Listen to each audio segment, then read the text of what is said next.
Just one day away from the 2022 NFL Draft, and there's still a lot of debate about who might go #1 overall, but something where there is no debate, Kayvon Thibodeaux is a first-rounder, and a high first-rounder, if you ask most.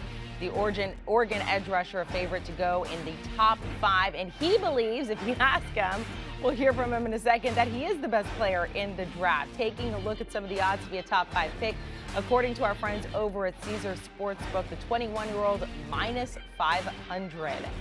Let's send it out to Vegas to hear from the man himself, along with our Josina Anderson.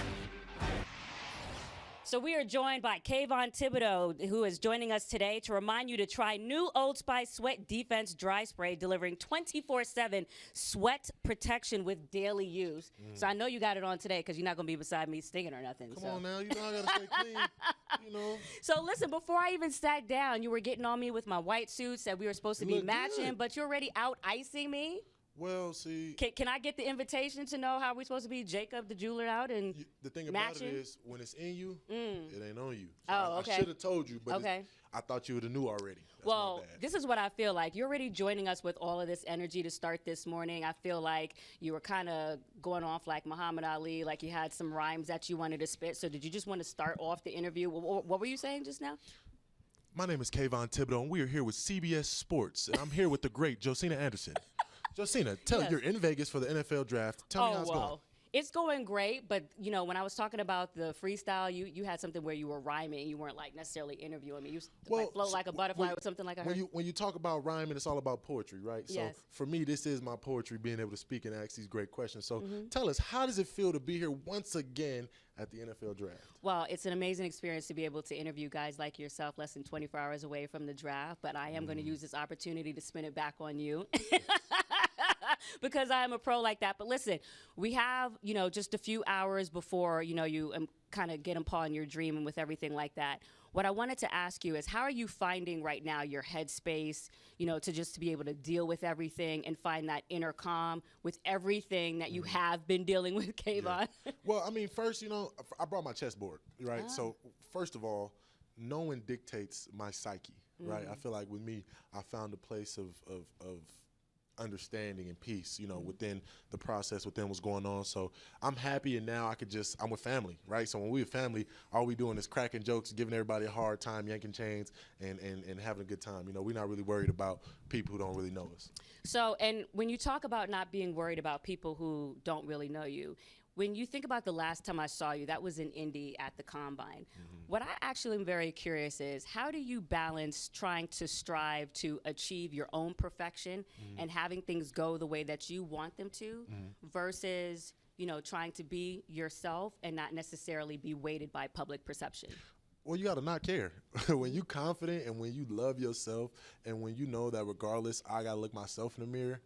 Listen, you guys are watching us. We're not watching y'all, right? And it's for a reason. It's because we believe in ourselves, and we believe God has given us the power to impact others, right? So as long as we stay positive with it, we'll be good. So with everything that has gone on, I'm just curious, now that you've absorbed that, what is more important to you? Is it important for you to be drafted high and at a place that's like in line with what your talent is, or is it more important to go to a place where there's actually a good fit for you relative to the longevity of your career?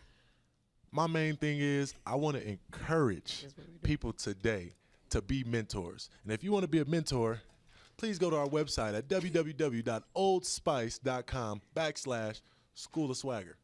Okay, and so we're going to get back to my question from a football standpoint, because know that it is real. You look at kids like Josh Rosen. And this is the crazy part. Yes.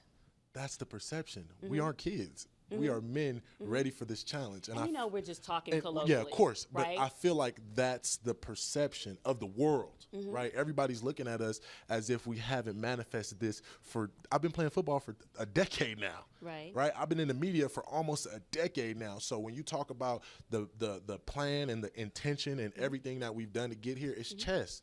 This checkmate, we knew about it a lot of moves ago, right? So given that, with my question, what's more important to you? Going where you best fit, or going somewhere that's in line with your status and your talent? I mean, what matters the most? For you?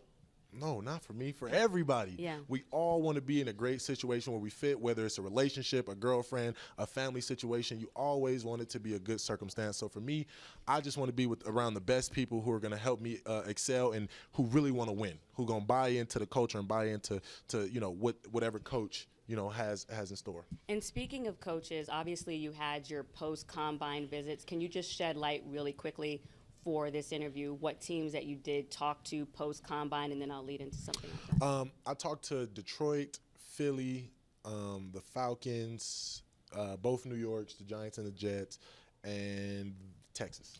All right, so general manager Brad Holmes from the Lions recently said that obviously he watched your games at Oregon, and he also came to your pro day. It was very important for him to be in person, and if he had any questions to ask that, face to face. Can you tell us a little bit more about that interaction? Hey, it was funny when you talk about, and that's the craziest thing about media, because it came out that like, oh, Brad Holmes is not high on I don't know who they said. Yeah. Listen, if you were at that meeting, I mean, it was like my uncle at a cookout. Like we're we're giggling, we're clowning, we're really getting to know each other and build a relationship. So, we hit it off. I feel like it was great. I feel like, he's and not just him, but every coach that I met with became a mentor of mine because I took heed to the information they had. Learn and apply is everything. So just getting that game and taking it with me. So I have to make a comment relative to some of the things that I read. So I hope that you allow me to do that, okay? Because I actually didn't see it until prior to getting ready for this interview. I saw the comment, that was out there from Dan Dugan from The Athletic saying that he had talked to people, from the Giants and, presumably, turned off or what have you. And then Albert Breer had wrote a comment saying that a league, hold on one second, that a league executive said that you're potentially too much, or that, Detroit, might not want, to do that based on, the head coach. But when you see comments like that, right, I am just curious, how do you put that away, you know what I'm saying, and also not act like it's something that is going to kind of bug you, but yet still motivate you? And I hate to get all religious, but my Lord and Savior, Jesus Christ, when you talk about what he went through and talked about the trials and tribulations of man at that time and the stories of people not believing in the truth of his word and the prophecy of who he was, that's what we go through every day. That's what it symbolizes. It symbolizes that no one's going to have the vision that I have. No one's going to see what I see because they're not me. They're not walking in my shoes. Only the people who believe in me are going to be able to reap the benefits of what I do. So, honestly, I'm just staying blessed. I keep praying, and we're just going to keep going forward. And lastly, speaking of you being blessed in your spirituality and what have you, I know that you spend time praying and all that other stuff. So what visions are you receiving now as far as what you expect? Where do you think that you'll end up? And then lastly, if you could look into the camera and deliver your last message to general managers as we are just hours away from the draft, what you want them to know before. Man, I have no expectations. I know God is going to lead the legacy that he's given me, and he's going to continue to bless me with whatever team I go to. And again, I just want to leave not just to the GMs, but to everybody. Be somebody to somebody. And don't never reach for the top and miss all those stairs right in front of you. You are something else. You know that? Kayvon Thibodeaux, we appreciate you joining us, a courtesy of Old Spice, okay? Shout out to CBS. Shout out to Josina Anderson. She's the best. I appreciate you, Kayvon. And don't forget, Old Spice.